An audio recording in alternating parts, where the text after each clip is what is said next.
Hello साथियों, नमस्कार। उम्मीद करता हूँ आप सभी लोग बहुत अच्छे होंगे। स्वागत है आप सभी लोग का modern India list of governor governor generals viceroy के चौथे सेशन में। अभी तक हम लोग इस पे 3 सेशन कर चुके हैं। अब हम लोग चौथा सेशन यानी चौथी क्लास इस पे पढ़ने जा रहे हैं। छोटी-छोटी क्लासेस हैं, इंटरेस्टिंग क्लासेस हैं। तो लास्ट वाले सेशन में मैंने आपको लॉर्ड लिटन के बारे में पढ़ाया था, जिनका शासनकाल 1876 से लेके 1880 तक था। ओवेन मेरेडिथ, फेमस राइटर, इस तरीके की सारी चीजें इनके बारे में हमने पढ़ ली थी। अब हम इसके बाद नेक्स्ट कौन आता है उनके बारे में चर्चा करें। लास्ट वाले क्लास में मैंने आपको बताया था कि लॉर्ड रिपन के बारे में हमें पढ़ना है। लॉर्ड रिपन का टोटल टाइम पीरियड आपको यहाँ पे दिख रहा होगा 1880 से 84 तक। दिख रहा होगा, बिल्कुल सही। अब लॉर्ड रिपन अब चूंकि लॉर्ड लिटन के शासनकाल में भारतीयों में बहुत रोष यानी गुस्सा भर गया था और बहुत सारे रीजंस थे कि किस कारण से इनके अंदर गुस्सा भरा है। अब लॉर्ड रिपन क्या काम करते हैं 80 से 84 के बीच में, आइए आपको समझाते हैं। लॉर्ड रिपन ने अबोलिश कर दिया। He abolished vernacular press and arms act.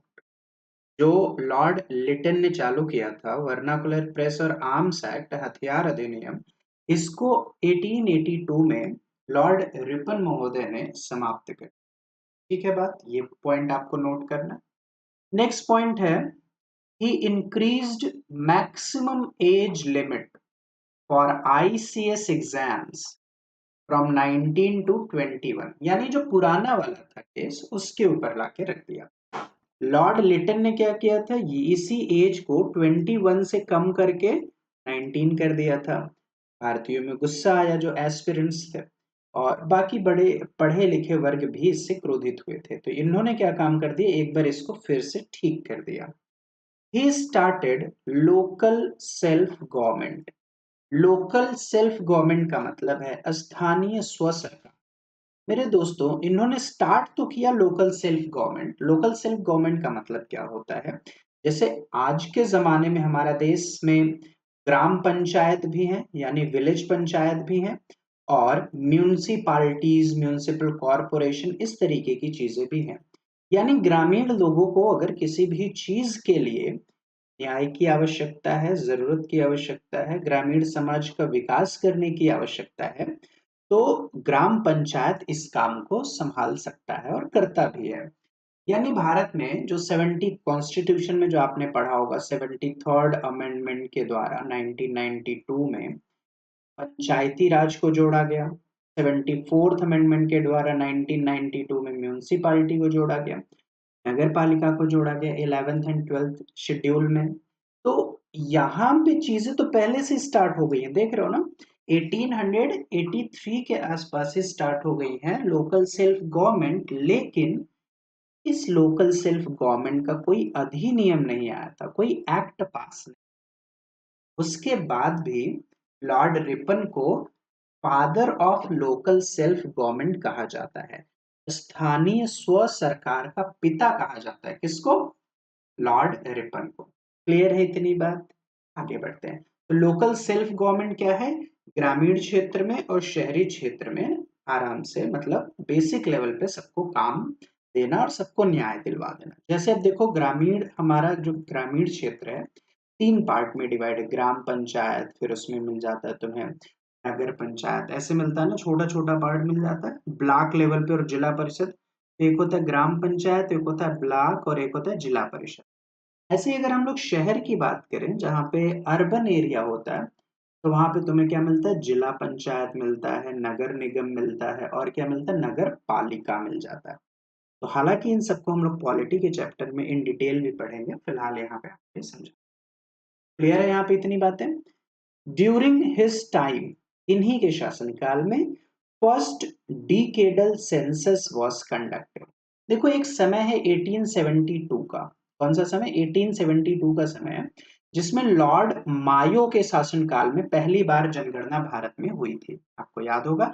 लेकिन लॉर्ड मायो ने जो जनगणना कंडक्ट कराई थी वो दशकीय नहीं थी। हर 10 साल पे जो हमारे देश में सेंसस होता है वो दशकीय जनगणना नहीं थी, ठीक है। तो यहाँ पे इनके शासनकाल में during his time first decadal census was conducted in 1881। 1881 में देश की पहली दशकीय जनगणना का शुभारंभ किया गया। प्रथम कारखाना अधिनियम, इसको क्या बोलेंगे, first factory act was passed in 1881। यानी फैक्ट्री यानी कारखाना के लिए क्या क्या चीजें होनी चाहिए, तो इसके लिए एक अधिनियम पास किया गया, इसको बोला गया फर्स्ट फैक्ट्री एक्ट। नेक्स्ट बात करते हैं सब लॉर्ड रिपन के शासनकाल में। और अब देख लो कि ये पॉजिटिव चीज किया, ये पॉजिटिव चीज किया, ये पॉजिटिव चीज किया, ये पॉजिटिव चीज किया, ये पॉजिटिव चीज, और यहाँ पे भी आपको पॉजिटिव ही मिलने वाला, ठीक है। तो Hunter commission was established in 1882। It related to educational reform। देखो कई एजुकेशनल रिफॉर्म्स हो चुके, 1835 में भी हुआ, ठीक है, जो इंग्लिश एजुकेशन के लिए आया हुआ था। और दूसरा हमने देखा था वुड्स डिस्पैच, भी याद है आपको, वुड्स डिस्पैच याद है किसके शासनकाल में आया था, लॉर्ड डलहौजी के शासनकाल में आया था, ये भी हमने पढ़ा, ये भी एजुकेशनल रिफॉर्म था। अब आता है हमारे पास हंटर कमीशन। हंटर कमीशन देखो बहुत यहाँ पे रीजंस थे कि एजुकेशन एजुकेशन का डिपार्टमेंट हमारे यहाँ ना जो था बहुत पिछड़ा हुआ था, कोई सुनवाई नहीं है इसके ऊपर। तो हंटर कमीशन ने बहुत सारी चीजें की। ये हमारे जो प्राइमरी लेवल है ना, प्राइमरी लेवल, और हमारे यहाँ मिडिल यानी माध्यमिक शिक्षा, ये दोनों बहुत लचर है, लचर यानी कमजोर है, इसको ठीक करना है। तो जब हंटर कमीशन ने, हालांकि ये एजुकेशनल रिफॉर्म कमेटी है, हंटर कमीशन ने अपना रिपोर्ट सौंपा, तो इन्होंने इन दोनों में बहुत कमियां बताई और बोला कि इनकी जांच करने के लिए एक बॉडी होनी चाहिए। तो माध्यमिक शिक्षा परिषद यानी मिडिल स्कूल, इसके बाद बहुत तेजी से सुधार किया गया उसमें। एक नेगेटिव पॉइंट यहाँ पे जुड़ गया जो है इल्बर्ट बिल से रिलेटेड। हालांकि ये काम बहुत अच्छा था, अगर ये पास हो गया होता तो भारतीयों का दिल बहुत जीता गया था, लेकिन ये फेल हो गया। किस तरीके से वो समझते हैं? देखो, Ilbert bill was passed in 1883, but in 1884 it was rejected, या फिर इट वाज अबोलिश्ड। 83 में पास हुआ और 84 में क्या हो गया, समाप्त हो गया। अच्छा, अब आप सोच रहे होंगे कि ये इल्बर्ट बिल था क्या। अभी तक ऊपर जितनी चीजें हमने पढ़ी हमने एक्सप्लेन किया। तो देखो इल्बर्ट बिल क्या है प्यारे दोस्तों, समझना ध्यान से। इल्बर्ट बिल लॉर्ड रिपन ने, ऐसा समझो लॉर्ड रिपन ने अपने देश में पेश किया, इंडिया में। और इसमें ये कहा कि जो डिस्ट्रिक्ट न्यायालय है, डिस्ट्रिक्ट कोर्ट है, सेशन कोर्ट है, यहाँ पे अब जो न्यायाधीश यानी जज होगा, जो जज होगा वो यूरोपियंस का केस भी सुन सकता है, ठीक है। यानी न्यायाधीश की कुर्सी पे कौन बैठेगा, इंडियंस। और जो कटहरा होता है, कटघरा होता है, ठीक है, जिसमें मुस्लिम रहता है, मुस्लिम रहता है, उसमें क्या हो जाएगा, उसमें यूरोपियंस का केस भी आएगा। यानी भारतीयों के लिए बहुत सम्मान की बात थी ये बिल पास करना।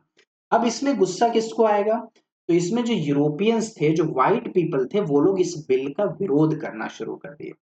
तो this bill was denied by Europeans and revolted against this bill, and this revolt was called white revolt, ठीक है। इस रिवोल्ट को क्या कहा गया, अच्छा अब ये बोलते हैं कि अब ये इंडियंस जिनको हम लोग अपने पास तक नहीं फटकने देते हैं, अब ये हमें सजा सुनाएंगे, अब ये हमारा केस देखेंगे। तो इस तरीके से इसको कैंसिल आउट कर दिया, ठीक है। ये बिल अबोलिश हो गया जो पास हुआ था और 1884 में। और ये जब खत्म हुआ ना, तो इनका सारा अच्छा किया कराया काम पे क्या हो गया, पानी फिर गया, ठीक है। यहाँ देखो एक फ्लोरेंस नाइटिंगेल है, जिन्होंने लॉर्ड रिपन को एक टाइटल दिया हुआ है। ये टाइटल है रिडीमर ऑफ इंडिया। रिडीमर का मतलब होता है उद्धार करने वाला। क्या मतलब होता है, उद्धार करने वाला। तो भारत का उद्धारक, उद्धार करने वाला किसको कहा जाता है, लॉर्ड रिपन को कहा जाता है, ठीक है। इतनी बातें क्लियर, आई होप यहाँ तक आपको समझ आया होगा। तो लॉर्ड रिपन की यहाँ तक की कहानी 1880 से 84 तक। अच्छा, इसके पहले कौन था, लॉर्ड लिटन महोदय थे, ठीक है। लॉर्ड लिटन थे 76 से लेके 80 तक थे। ओके, चलो आगे बढ़ते हैं। यहाँ तक कहानी समझ आई। तो नेक्स्ट एन इम्पोर्टेंट वायसराय हमारे सेशन में आते हैं जिनका नाम है लॉर्ड डफरिन। लॉर्ड डफरिन आते हैं। समय है इनका 1884 से 1888 के बीच में। 1884 से लेके 1888 तक लॉर्ड डफरिन का शासनकाल चलता है भारत में। तो आइए देखते हैं कि क्या नई नई चीजें इनके शासनकाल में हुई हैं। सबसे पहले बात करते हैं कि लॉर्ड डफरिन के ही समय में 28 दिसंबर 1885, याद रखना है तारीख बहुत इंपॉर्टेंट है, 28 दिसंबर 1885 Indian National Congress was established. Indian National Congress की स्थापना होती है मेरे प्यारे बच्चों। और उस समय चेयरमैन कौन होता है, यानी किसके द्वारा इंडियन नेशनल कांग्रेस की स्थापना की जाती है, तो उस व्यक्ति का नाम है एलन ऑक्टेवियन ह्यूम। आपको सिर्फ याद रखना है ए ओ ह्यूम। ये एक बड़ा टॉपिक है आईएनसी। इस आईएनसी के बारे में भी हम लोग को अलग से अभी बहुत डीप डिटेल में पढ़ना है। जो इंपॉर्टेंट पॉइंट्स हैं इसके बारे में हम लोग चर्चा करेंगे। अभी आपको सिर्फ इतना याद रखना है कि कौन वायसराय के टाइम पीरियड में इंडियन नेशनल कांग्रेस की स्थापना की गई थी। जब मैं इंडियन नेशनल कांग्रेस पढ़ाऊंगा तो मैं पहले आपसे इसको जरूर पूछूंगा, ठीक है। आइए आगे बढ़ते हैं। तो Bengal tendency act, tendency act यहाँ पे किराया, ठीक है। तो Bengal tendency act, Awadh tenancy act and Punjab tenancy act was passed. ये सब देखो रेंट, किराए पे चले जाते थे, ठीक है। ये अधिनियम है जो किराए पे भी अब चीजें दी जाने लगी हैं। नेक्स्ट पॉइंट है थर्ड एंग्लो बर्मा वॉर। देखो एंग्लो बर्मा का 3 वॉर यहाँ पे आपको दिखाई देता है। तो तीसरा वाला इनके शासनकाल में हुआ है ड्यूरिंग हिज टाइम, ठीक है। बर्मा को भारत में एक बार फिर से ऐड कर लिया गया, जो कि एक समय पहले भी ऐड किया गया था, लेकिन वो क्या किया उसने अपने आप को फिर से स्वतंत्र कर लिया था। तो एक बार फिर इसके ऊपर चढ़ाई की गई, अंग्रेजों ने बर्मा को फिर से हराया और फिर से ऐड कर लिया भारत में। ओके, आगे बढ़ते हैं, नेक्स्ट पॉइंट देखते हैं। तो यहाँ तक चीजें समझ आए। कौन था जब इंडियन नेशनल कांग्रेस की स्थापना की गई? जब इंडियन नेशनल कांग्रेस की स्थापना की गई उस समय भारत देश में लॉर्ड डफरिन वायसराय हुआ करता था। इसी के शासनकाल में बंगाल किराया अधिनियम, अवध किराया अधिनियम, पंजाब किराया अधिनियम पास किया गया। ये सब किराएदारी अधिनियम है। तीसरा आंग्ल बर्मा युद्ध इनके शासनकाल में हुआ, बर्मा को भारत में ऐड कर लिया गया। नेक्स्ट हमारे पास इंपॉर्टेंट वायसराय हैं जिनका नाम है लॉर्ड लैंसडाउन। तो लैंसडाउन चौक के नाम से भी आपने सुना होगा और लैंसडाउन गाना के नाम से भी सुना होगा। अंग्रेज हैं, बहुत ज्यादा फेमस तो नहीं हुए, लेकिन देखते हैं क्या क्या काम इन्होंने किया। इनका टाइम पीरियड आपको दिख रहा होगा 1888 से 1894 तक, 1888 से 1894 तक। इनके शासनकाल में क्या क्या हुआ है भारत में, एक नजर डालते हैं। During his time boundary between India and Afghanistan, याद होगा आप लोग को, इन्हीं के शासनकाल में 1893 की 1893 की बात है, इंडिया और अफगानिस्तान के बीच लाइन खींच दी गई। यानी पाकिस्तान तो इंडिया में है, तो पाकिस्तान प्लस इंडिया का अपना मैप हो गया और अफगानिस्तान अलग हो गया। अब समझना यहाँ पे कहानी। तो इंडिया और अफगानिस्तान के बीच में बाउंड्री डिसाइड की गई है 1893 में, which was called Durand line. क्या बोला गया इसको? Durand line. क्यों बोला गया ड्यूरेंड लाइन? क्योंकि इसको ड्यूरेंड नामक एक आदमी है उसके नाम से, उसी ने इसको लीड किया और उसी ने इस लाइन को करवाया, ठीक है। तो ये जो 1893 में काम हुआ उस समय इंडिया और अफगानिस्तान के बीच में लाइन थी। लेकिन ऑन 14-15 अगस्त 1947 जब इंडिया पाकिस्तान का डिवीजन हो गया, तो वो ये वाली लाइन कहाँ चली गई? ये जो ड्यूरेंट लाइन है ये अब इंडिया और पाकिस्तान को डिवाइड ना करके, इंडिया और अफगानिस्तान को ना डिवाइड करके, अब ये अफगानिस्तान और पाकिस्तान को डिवाइड करता है, ठीक है। अब ये ड्यूरेंट लाइन इंडिया में नहीं है। क्लियर है इतनी बात? आओ आगे बढ़ते। तो अभी फर्स्ट फैक्ट्री एक्ट हमने पढ़ा था, यहाँ पे अब हम पढ़ते हैं सेकेंड फैक्ट्री एक्ट। इसमें कुछ चीजें बदली गई हैं और क्या बदल के किया गया आओ आपको समझाते हैं।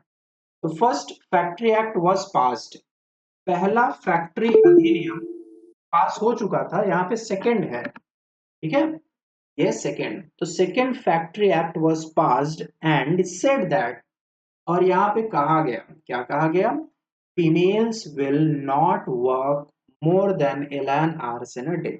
महिलाओं को जैसे ओवर टाइम कराने के लिए 14 घंटे, 15 घंटे, 18 घंटे काम करती थी, अपनी खुद जानबूझ के भी करती थी और उनसे कराया भी जाता था, तो अब वो मैक्सिमम कितने आवर्स काम कर सकती हैं, 11 आवर्स काम कर सकती हैं पर डे, ठीक है।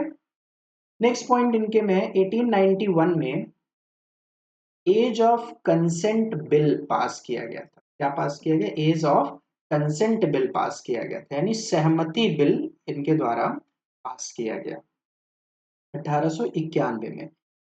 किसकी बात हो रही थी, लॉर्ड लैंसडाउन की बात हो रही थी। नेक्स्ट पॉइंट आते हैं लॉर्ड एल्गिन सेकेंड। इससे पहले भी आए थे हालांकि एक लॉर्ड एल्गिन नाम का व्यक्ति, लेकिन वो इम्पोर्टेंट नहीं था। हालांकि इम्पोर्टेंट तो यहाँ पे ये भी बहुत ज्यादा नहीं, लेकिन फिर भी कुछ पॉइंट्स हैं जिसको हमें पढ़ना जरूरी हो जाता है। 1894 से 1899 तक ये शासन किए हैं भारत में, यानी वायसराय रहे हैं।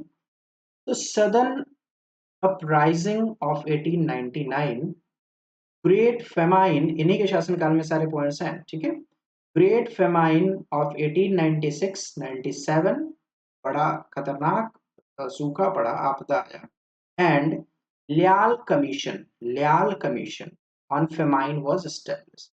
तो देखो एक बार पहले भी ड्रॉट कमीशन एस्टेब्लिश किया गया था लिटन के द्वारा, और एक यहाँ पे भी सूखा तो पड़ ही रहा है, तो सूखा लयाल कमीशन की स्थापना की गई है, फेमाइन ये जो सूखा अकाल पड़ा हुआ है उसके लिए।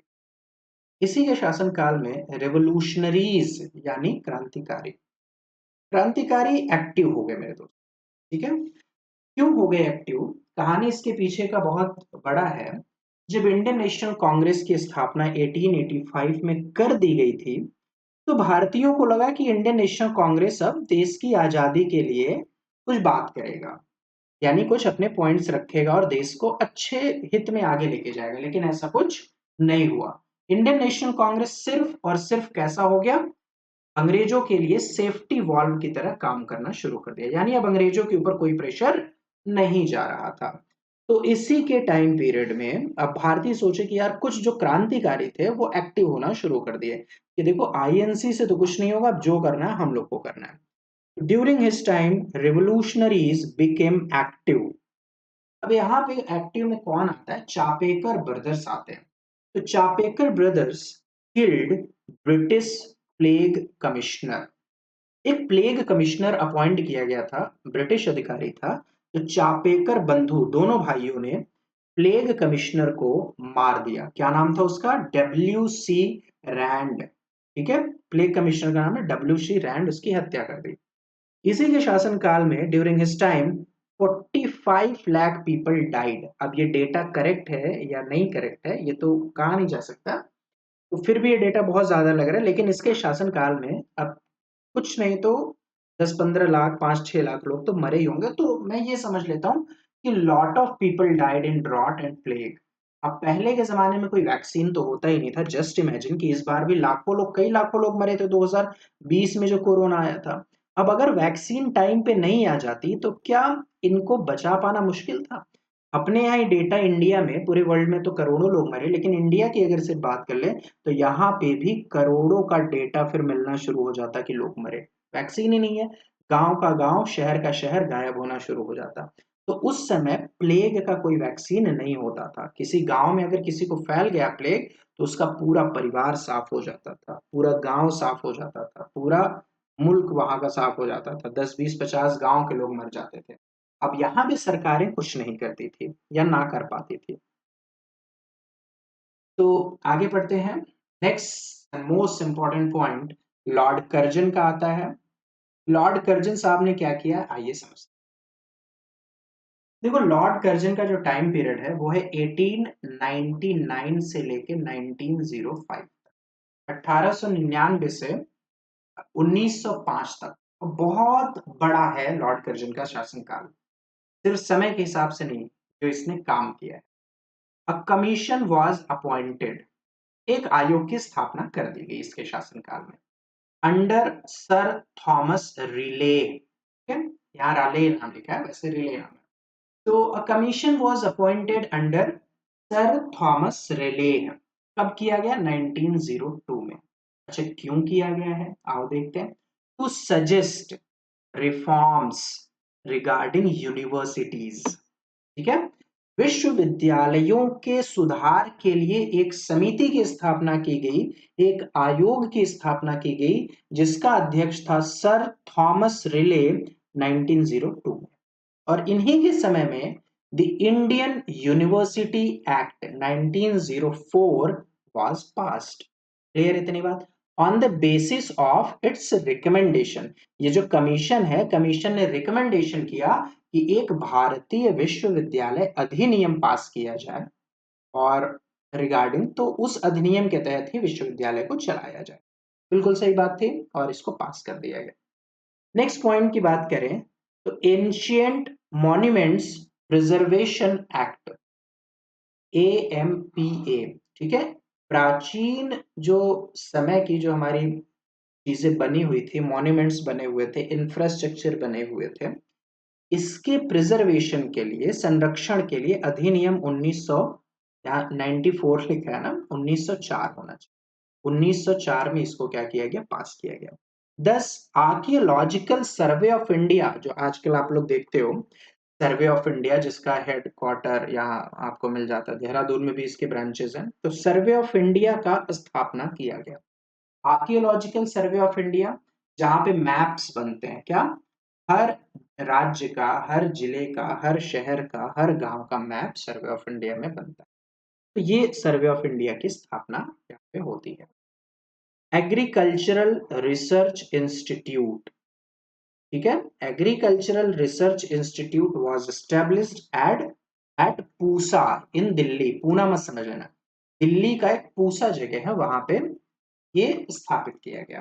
क्या स्थापित किया गया? Agricultural research institute. नेक्स्ट बात करते हैं, partition of Bengal was done in 1905। ये देख रहे हो कितनी छोटी सी लाइन है, लेकिन कितना बवाल ये मचाता है। पार्टीशन ऑफ बंगाल, इसके बारे में भी हम लोग डिटेल में पढ़ेंगे। फिलहाल ये समझो कि 1905 में पार्टीशन ऑफ बंगाल को अंजाम दिया गया। North west frontier province was established. North west frontier province was established, यानी उत्तर पश्चिमी सीमावर्ती प्रांत, उत्तर पश्चिमी सीमावर्ती प्रांत की स्थापना की गई। यहाँ पे CID नाम सुना है क्या? CID की स्थापना इसी के शासनकाल में किया गया। ये सारे पॉइंट्स याद रखने हैं हमें। इन 1901 इरिगेशन कमीशन, यानी सिंचाई आयोग, तो irrigation commission was established in the chairmanship of sir Colin Scott Moncrieff. क्या नाम है इनका? सर कॉलिन स्कॉट मॉनक्रीफ की अध्यक्षता में इरिगेशन कमीशन स्थापित किया गया, और इसके हेड कौन है? Sir Colin Scott Moncrieff. और किसके शासनकाल में हुआ है? लॉर्ड कर्जन के, जिसका टाइम पीरियड 1899 से 1905 तक। नेक्स्ट पॉइंट, 1905 लॉर्ड कर्जन ने अपने पद से इस्तीफा दे दिया। 1905 में लॉर्ड कर्जन क्या करता है? रेजिग्नेशन दे देता है। क्यों दे देता है मेरे दोस्तों? तो समझना है यहाँ पे, जब 1905 के बंगाल विभाजन बड़े विद्रोह की तरफ बदलने जा रहा था, तभी इसको हटा दिया गया कि भैया तुम हट जाओ, तुमसे ना हो पाएगा। ठीक है, आइए आगे बढ़ते हैं। लॉर्ड मिंटो की बात करते हैं। मिंटो 1905 से 1910 तक। अभी हम लोग बात करेंगे लॉर्ड कर्जन के बारे में भी, और जो मिशन इन्होंने शुरू किया था पार्टीशन ऑफ बंगाल का, इसके ऊपर भी चर्चा होगी। और यहाँ पे जितने भी पॉइंट्स आप देख रहे हो, इन सब के ऊपर हम लोग धीरे धीरे चर्चा करेंगे। देखते हैं, एक मूवमेंट यहाँ शुरू हो गया है, स्वदेशी मूवमेंट, जो 1905 से 1908 तक चला है। पहला पॉइंट लॉर्ड मिंटो के शासनकाल का। दूसरा point, foundation of Muslim league. Muslim league यहाँ पे क्या है? AIML। फुल फॉर्म क्या होता है? ऑल इंडिया मुस्लिम लीग 1906 में स्टैब्लिश होता है। अच्छा भाई। सूरत सेशन, जिसको स्प्लिट इन कांग्रेस भी कहा जाता है, कांग्रेस 1907 में दो पार्ट में डिवाइड हो जाता है, एक एक्सट्रीमिस्ट और एक मॉडरेट। तो इनके बारे में भी हम लोग पढ़ेंगे। नेक्स्ट पॉइंट है Morley Minto reform, Morley Minto सुधार 1909 में ये इनके शासनकाल में आता है। He accepted divide and rule policy, ये इंपॉर्टेंट सवाल है क्योंकि इसके बारे में हम लोग ज्यादा डिटेल में नहीं पढ़ रहे हैं यहाँ पे। ये ऊपर जितने पॉइंट्स आपने देखे इन सबको तो इन डिटेल में हमें लेना ही लेना है, जैसे ये लेना है, ये लेना है, ये लेना है, ये लेना है, सारी चीजें डिटेल में अभी पढ़नी है। तो ये वाली बात आपको याद रखनी है कि कौन व्यक्ति था जिसने बांटो और शासन करो, राज करो वाली नीति अपनाई थी, तो लॉर्ड मिंटो था।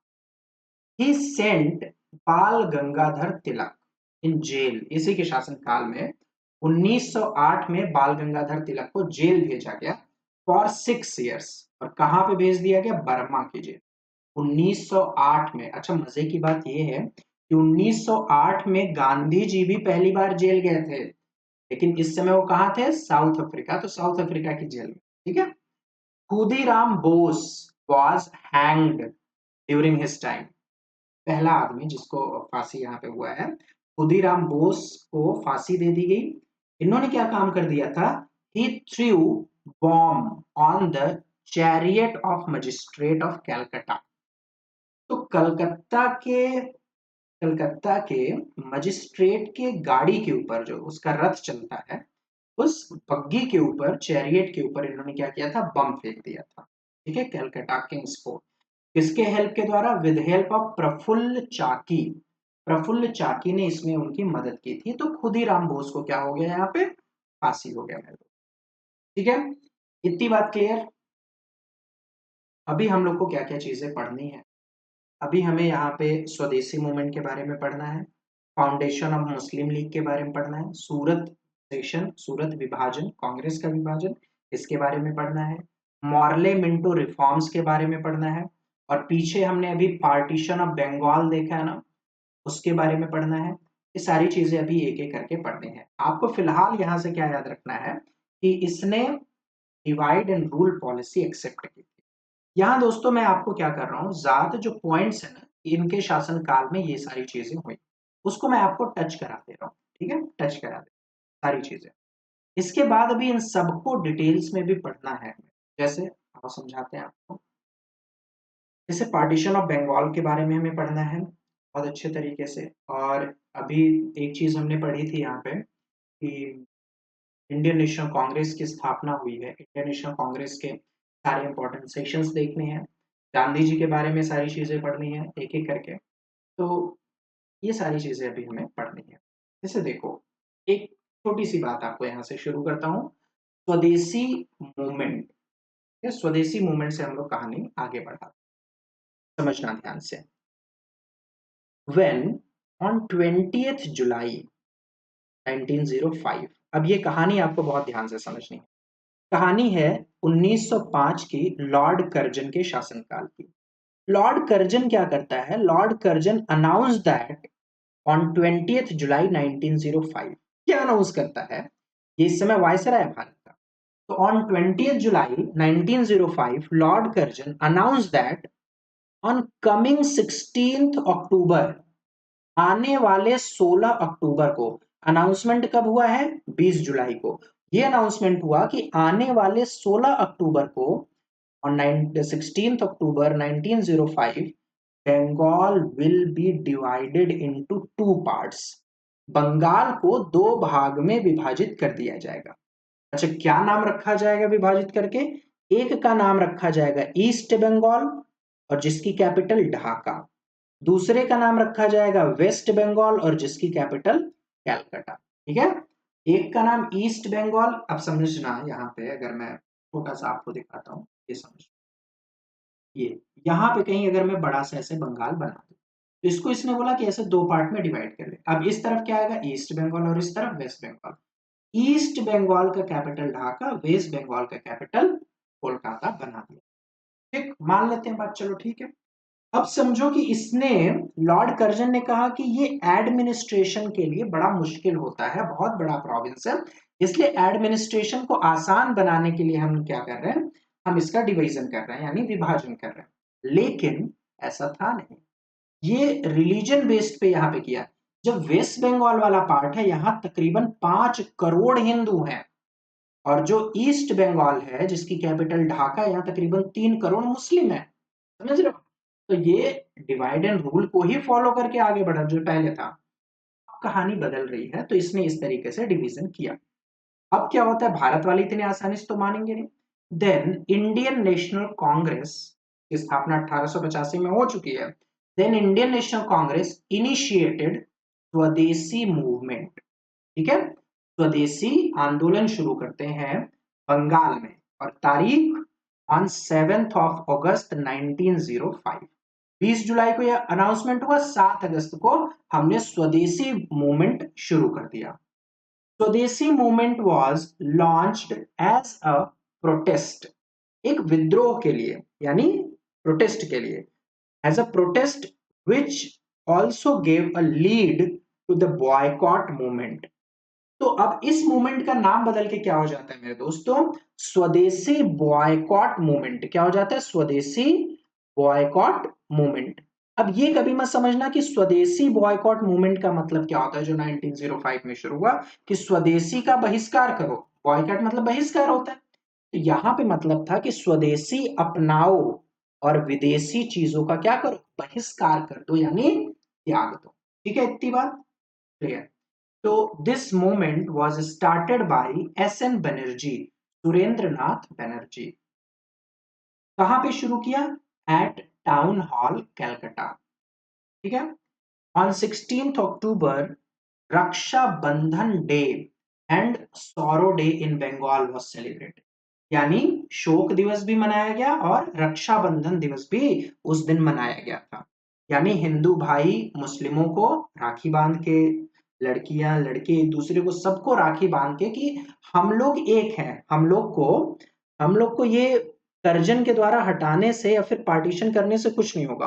तो हम लोग लड़ाई नहीं लड़ेंगे इस चीज को लेके कि मारो काटो, ऐसा कुछ भी नहीं करना है। ठीक है, वंदे मातरम, बंगाल इज आवर्स, अमार सोनार बांग्ला, ऐसे बहुत सारे स्लोगन्स बंगाल में रोड पे गाए गए। तकरीबन 40,000 से 70,000 लोग टाउन हॉल की मीटिंग में आए थे, सुरेंद्र बनर्जी और बहुत सारे लोगों को सुनने के लिए। लोगों ने ये बोला और भारतीयों को ये यकीन दिलाया कि बंगाल का डिवीजन नहीं होने देंगे। हालांकि 1905 में 16 अक्टूबर को बंगाल विभाजित हो गया था, बाद में जाके 1911 में इसके विभाजन को कैंसिल आउट कर दिया। तो फिलहाल हम लोग 1905 के बंगाल विभाजन को पढ़ा। तो बंगाल विभाजन से ही संबंधित है हमारा कौन सा, एक स्वदेशी मूवमेंट। और स्वदेशी मूवमेंट जैसे ही शुरू होता है उसी के साथ एक बॉयकॉट मूवमेंट भी शुरू हो जाता है, यानी स्वदेशी एंड बॉयकॉट मूवमेंट। नेक्स्ट वाले सेशन में मैं आपको और भी चीजें बताऊंगा, जैसे मॉरलेमेंटो रिफॉर्म्स के बारे में बताऊंगा, और भी बेहतरीन बेहतरीन चीजें हम लोग पढ़ेंगे। अगर आपको सेशन अच्छा लगा है तो दोस्तों एक बार शेयर कर दें। फिलहाल इतना ही करते हैं, मिलते हैं नेक्स्ट क्लास में। तक आप इसका रिवीजन कर लीजिए, नोट्स बना लीजिए। कोई डाउट हो तो डायरेक्ट मुझे मैसेज कर दीजिए। अभी के लिए इतना ही। Thank you so much.